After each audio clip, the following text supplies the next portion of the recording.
dragons, welcome back to my channel. I am trying to do like a new series kind of things, which I'm really excited for. I am trying to read a little bit more classics. I want my reads to be a little bit more entertaining, have more depth, and just kind of be more mind-blowing. I'm trying to read more stuff that blows my mind away, and I'm just thinking about the story for days or even months after I've read them. So I feel like reading classics will do exactly just that. So I'm trying to read a little bit more of them, and I've decided to start this little series called Classic Thursdays, where every single Thursday I'm going to be discussing a new classic. It could be a short story, a novel, a poems collection. We'll see. I'm not so perfect,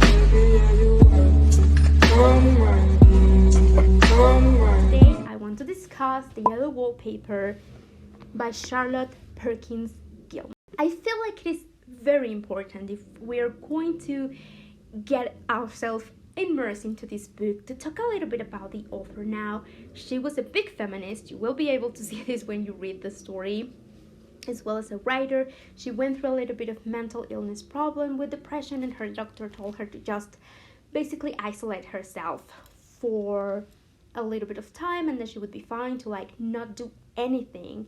Her being a very curious, creative mind, to just stay in bed and do nothing, don't have any social activities, just stay secluded in a room, and that will cure your depression and all of your anxiety and mental problems. She did that. She ended up being worse, so she decided to ditch that and go on with her life and kind of try to get better by herself. So you can definitely see that in the story we're in the Victorian era, number one, very important. You will see why. And we don't have a name for our main character, but she's a woman and she just gave birth to her first baby. She's married to a doctor. He's a physician, and of course she is going through some postpartum psychosis. Now we see all of the signs from the very beginning, and the husband decides that the best thing, of course, he's a doctor, so he knows how to cure this, right? So he decides that the best thing for her is to just basically restrain her inside a room. So they move for like 3 months away from their own home. They are in this little country house, very secluded place, and she's just basically imprisoned in the room. Her husband, of course, goes to work, come back, and she's not allowed to do anything. No socializing, no thinking, no cooking, no writing. She's just supposed to rest to get better. That's the brilliant idea of the husband, so she has no say in it, and she starts feeling that this is not really great. We are reading from the perspective of the main character, so not a very reliable source. We don't know what is actually happening or not. This goes into being a really creepy story because she starts to focus a lot on this yellow wallpaper that has some intricate lines and curves, and she's trying to decipher a little bit of a pattern. She finds it very horrifying, and of course the only thing she has to do, because she's cut out from everything else and she's not allowed to do anything, is to just fixate all of her attention into the wallpaper. So we follow her kind of trying to decipher what the heck is it that makes her so interested into the wallpaper, to find a pattern in there, at the same time as we are trying to figure out what is really going on in the story, because it gets creepy. It reads a little bit of a horror story, which I think it definitely is. But we also see her struggling with mental illness, and not only that, but she's completely powerless. She is in a relationship where every single decision comes from the husband, and every single time that she's trying to like say what she's feeling, say what she's going through, the husband is like, no, I am right because I am a doctor, and how dare you say that my methods are not working. Of course they are working. You look better already. He also thinks that it is just like a little temporary nervous depression, or that she's going through a little bit of hysteria because she's a woman. Of course she's just hysteric. It's going to be fine. Like, just lock her up into the room. And keep her there for a couple of months, and then she's going to be fine. So you can probably see how putting someone with all of these mental illness problems that's probably going through some postpartum depression, that turns, I feel like it would have been such an easy thing with the right methods and a psychiatrist, someone that would listen to you, and also that would leave you a little bit of room to breathe and to figure things out. They're doing the complete opposite to her, and it goes bad really fast. So she starts hallucinating. She starts seeing a woman behind the wallpaper that is like trying to get out. Kind of sounds like someone is trying to get out of that wallpaper, right? Maybe our main character is also trying to get out of that room, in my opinion. And every single time that she says, I feel like if I had something else to do, maybe if I was writing a little bit more, maybe if I was painting a little bit more, I could just like get out of my head a little bit. And the husband says, no, you just need to rest.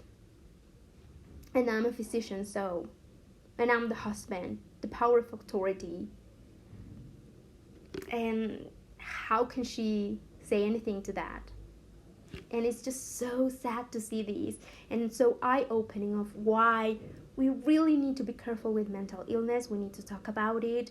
We need to follow the right methods, go to a psychiatrist, like an actual psychiatrist, and make our own decisions. So it was a really interesting read. Also, I read somewhere that in the real life, for the author, the doctor read this short story, and after that, he completely considered his tactics and his methods for curing all of these mental illnesses, and he decided like, maybe this is not such a great thing as I thought. So it is really interesting to see how a short story goes out and tackles all of these problems, and people are actually reading them and sitting back a little bit and thinking like, wait, maybe this is not such a great idea to treat illnesses like these. You cannot just seclude a person in a room, keep them doing nothing. Like if you have depression and you are told just be in your bed, first of all, you already don't want to get out of bed, and then they just tell you to get out of bed, and you're like, maybe I should go and do something. Nope, just stay in bed, just rest. You just need to rest. A lot of the stuff with mental illness won't get better just by resting. Like you need to do stuff about it, and most importantly, you have to talk to someone. And if that someone is your husband, and he has better things to do than to listen to you, and he already has everything figured out, and he's just like telling you what to do, you're not gonna get better. So of course, this is a huge feminist book. It is considered a huge feminist little short story to read. We do see how the power of authority and all the power goes to the man in the relationship, and the woman just has to follow orders, even though she's going insane. And at the end, we do see her just like go completely bonkers, and the husband comes in, and he sees the wife just like out of her mind, and he faints. Like, what are you expecting to happen? Like, oh my god.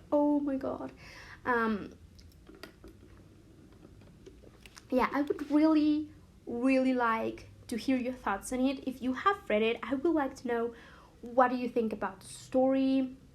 I do feel like it is such an important thing for people to read, because it gives such a powerful conversation into mental illness, into feminism. And when you read it, because it is put in such a creepy way, it reads like a horror story. And when you realize that what is actually happening with the main character, not just with the main character, but you realize that this is happening to every single woman out there in the Victorian era, with the husband being the power. And then what happens if she's going through something like a real mental illness and nobody's listening to her? She's gonna go insane. Like, what would this woman actually have to go through with not being able to speak up or even say how they actually felt? Because if you say like, I feel a little bit sad, oh no, you're a woman, you're just a little bit hysteric. And then you see this snowball going bigger and bigger and bigger, and her mental illness just go crazier and crazier and crazier, and then you see her completely crumble. That's the word. And completely go insane, to the point that she is just ripping the wallpaper.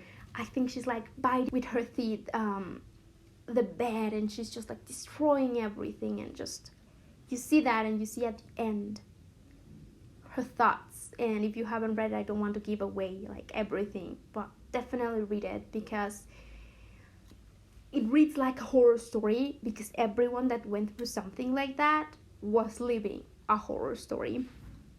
I do really want to see your thoughts down in the comments down below, so please let me know what you think.